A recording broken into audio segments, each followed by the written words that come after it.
পিছা যেতে দেব না, পিছা যেতে দেব না। বাংলাদেশে আর কোনো স্বৈরাচারকে আসতে দেওয়া হবে না বলে জানিয়েছেন বিএনপির কেন্দ্রীয় কমিটির সহ পরিবার কল্যাণ বিষয়ক সম্পাদক ডাক্তার দেওয়ান মোহাম্মদ সালাউদ্দিন বাবু। সোমবার দুপুরে সাভারে জুলাই আগস্টের গুলিতে নিহত শহীদ নাফিসা, শহীদ মারুফ, শহীদ শ্রাবণ গাজী, শহীদ মুন্না চত্বর উদ্বোধন শেষে তিনি একথা বলেন। এ সময় তিনি আরো বলেন, জুলাই আগস্টে যারা নিহত হয়েছে তাদের সবার পাশে বিএনপি সব সময় থাকবে। বিএনপি ক্ষমতায় গেলে সকল হত্যাকাণ্ডের বিচার করা হবে বলেও বলেন তিনি।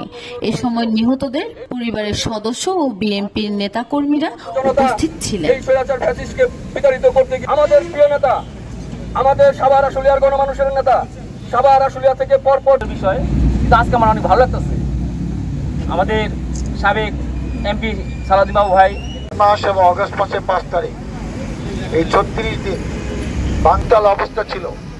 আমরা যারা এখানে দাঁড়িয়ে আছি, যারা রাজনৈতিক এই জুলাই মাসটা এমনই উত্তাপ ছিল, সারা বাংলাদেশ তাকিয়ে ছিল। অবশেষে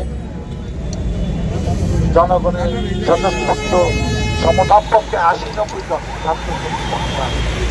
মারা গেছে। তার পরিবারদের সাথে নিয়ে আমরা একটা উদ্বোধনী করলাম। এটা কিন্তু আগে নাম দেওয়া হয়েছে, আগে উদ্বোধনী করা হয়েছে।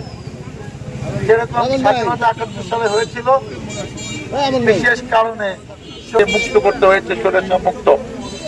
আজকে এরকম একটি সময় আমি কিছু বলতে চাই না। যারা জীবন দিয়েছে, রক্ত দিয়েছে, তাদের যারা দেশের জন্য, মানুষের জন্য জটামের নিয়ম অনুযায়ী সে বেহেশতে থাকবেন। মহান আল্লাহ তাআলা তাকে বেহেশত নসিব করুন। আমি আর কিছু বলতে চাই না। আমরা তার পরিবারের পাশে থাকবো। আমরা আরো ভালো কিছু যেন করতে পারি রাষ্ট্রীয়ভাবে, সেটাও আমি প্রত্যাশা করছি। এবং যে কারণে জীবন দিয়েছে, দেশটা যেন ভালো থাকে, শান্তিতে থাকে, সেটা সবার লক্ষ্য এবং এই পরিবারের জন্য সেটা চায়। ইনশাল্লাহ আমরা এই পরিবারের পাশে থাকবো। আপনাদের সবাইকে নিয়ে এই প্রত্যাশা ব্যক্ত করে আমি শেষ করছি।